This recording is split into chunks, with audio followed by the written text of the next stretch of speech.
Your cell has a factory, a highway, and quality control. Welcome to the endoplasmic reticulum, aka ER.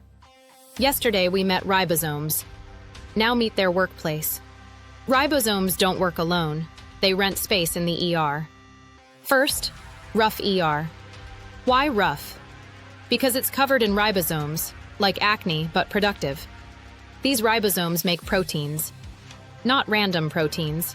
Proteins meant for export or membranes. Think of rough ER as a protein factory line. Ribosome makes protein, ER folds it, checks it, packs it. If the protein is ugly or broken, ER says, "Nah bro, redo." Next, smooth ER. No ribosomes. Still important. Smooth ER makes lipids, detoxifies drugs, and stores calcium, especially important in muscle cells. Basically, the calm, responsible sibling. ER acts like a cell highway.